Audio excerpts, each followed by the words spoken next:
Hey guys, Booligan here with Booligan Shooting Sports. Today, doing a little bit of an introduction on a frame remix that is currently in beta on Booligan Shooting Sports. This is, I don't have a good name for it yet, but basically what it is it is a P99 pattern frame. It's a little bit shortened, and in this case has, of course, because I kind of love to add tungsten weights to things, it has compartment up front for some tungsten weights for reduced muzzle flip. As I said before, it's based on the P99 architecture, and it's based around the Walters Patent Project 99 frame by Matt over at Fudbusters that's currently publicly released. That is publicly released on the Gatalog and Control Pew and all of the normal places where you can find it.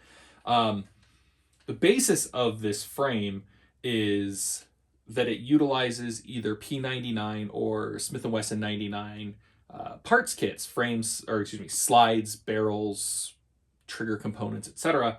Adds Glock magazine compatibility because Glock magazines are infinitely more accessible and less expensive compared to Walther pattern magazines, and makes a 3D printable frame for them. This is the original. This is the base one that Matt came up with, and I really liked it. But, and this is it's an ugly test print that I was using during the beta process. But I wanted to change it a little bit and add some of my touches to it. So the first thing you'll notice is the shorter grip compared to that. So this is designed around like Glock 17 length magazines. It's a 17 length frame. I went ahead and I chopped it down to what should be 19 length, using some tools at my disposal to do that. It still ended up just a smidge shorter than I wanted. This doesn't line up as well, obviously, as it would on a normal 19 frame.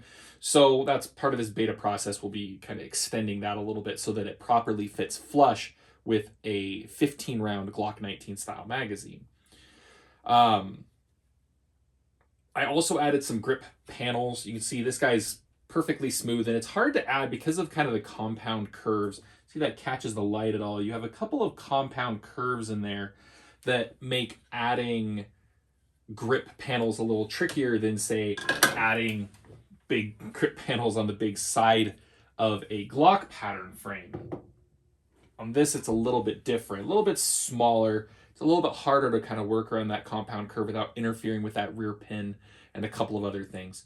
So like I said, it just has some basic grip panels with a capsule, that capsule texture, that capsule stippling pattern that I've liked lately, which does line up quite well.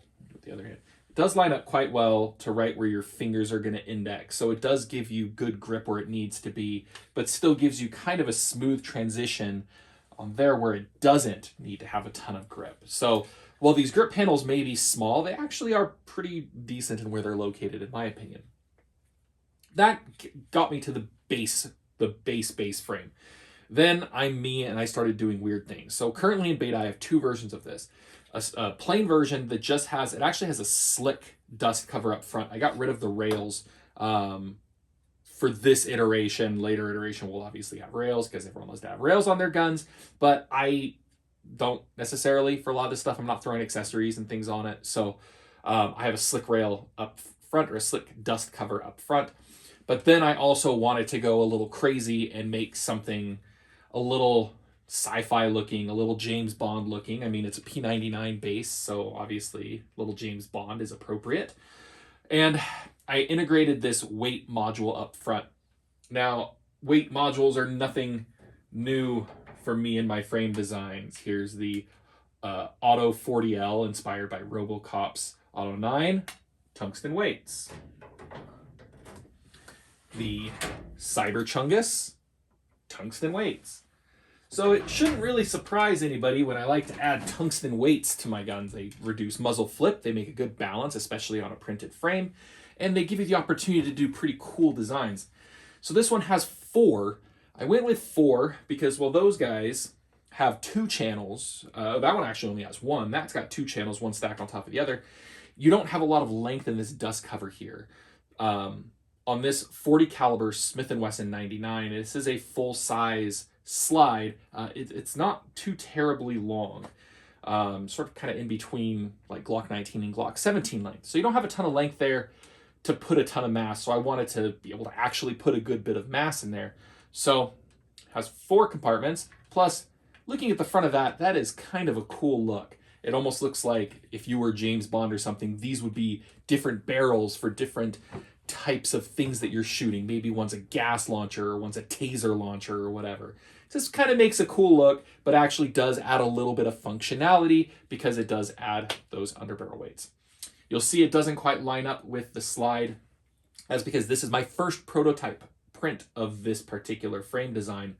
The one that we currently have in beta has some of that stuff corrected. It has a slightly longer front end. I still need to lengthen the grip just a little bit, because as of right now, like I said, it's supposed to be 19 length, but it's in the hand, it almost feels a little bit closer to 26 length.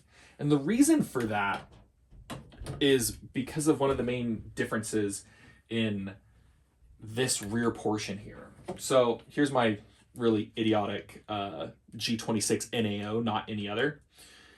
And you'll see if we're lining up sort of the trigger areas, you will see how much higher that is on the Glock. And that's just because of where the striker and sear components sit on that frame compared to this frame. This frame does give you a nice beaver tail, but it forces that beaver tail to be down a little bit more, especially in the printable frame, which kind of forces your hand down a little bit, which kind of changes how you hold the gun. It is still a very comfortable gun. I actually, in general, find this frame and P99 frames to be a lot more comfortable than something like a Glock frame, unless I add a really exaggerated extended beaver tail. Then I like Glock frames a little bit more. But with this guy, it's just a little bit different. So because of that, some of the stuff fits a little bit different. Disassembly on these is the same as usual. You pull that guy down. This one's really, really tight because of the parts kit that I got was a little bit beat up and some things are slightly out of spec. But yeah, you pull that down and then it comes off. The other big change that I made for this, especially specifically on this experimental one. So this, as you can see, would not print very well rails down. It's got all sorts of weird stuff in the dust cover here. You really have to print it flat on the bed like that, which means that certain under areas are going to be not supported well. Well, looking at this guy, you can clearly see this was not printed rails up. This was printed rails down. That's because I made just a couple of changes to the frame. The biggest one being chopping off this part of the model, this part that all it serves as is a little bit of a dust cover at the rear. It doesn't affect the functioning of the gun. It just might allow foreign debris to get into there. So it is currently an experimental feature. It's not necessarily going to stick on all of them, but it does make for a much, much easier to print. Even printing on these guys here, it's got these little things that are proud, that are high from the base level of the frame. Even printing on those worked really, really well and gave me a good functioning piece here. It's just that little guy on the rear. You don't want to have to print your whole thing supported on that. So yeah, if you've never messed around with the P99 or an SW99, you can find the P99 parts kits are a little scarce. Smith & Wesson 99 parts kits you can find kind of all over. Gunbroker, every gun part has them occasionally. You can just build pieces from eBay. They're not terribly expensive.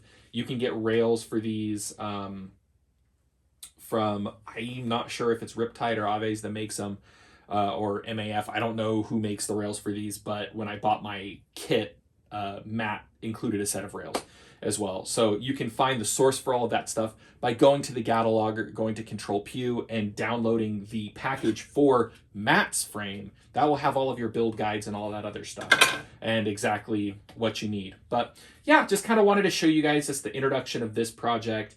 It's one that I really do kind of like the look of this. I like the feel of this. I think it looks super, super cool. And I really like the P99 operating system.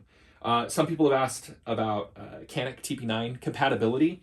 If you don't know, the Canik series of guns, the TP9s, those are P99 clones, licensed or otherwise. They're P99 clones. But they do have just some slight differences that mean you can't just drop them in Matt's current frame design. I know in part of the beta on Deterrence Dispensed on the Rocket Chat, they are working out some of those issues to have a TP9 compatible frame. But for now, like I said, this guy is currently compatible with full-size P99 and Smith & Wesson 99 slides and barrels, and gives you just a nice little bit more compact. And if you want to go with the Chungus 99 version, a kind of a cool sci-fi James Bond high-tech look to it. So, of course, many thanks to Matt over at Fudbusters for designing a hell of a base file. He did a really, really good job with this. It was really easy to work with, and I'm really excited to see, what the community does with that design. That's one of the things that I love the most about this community.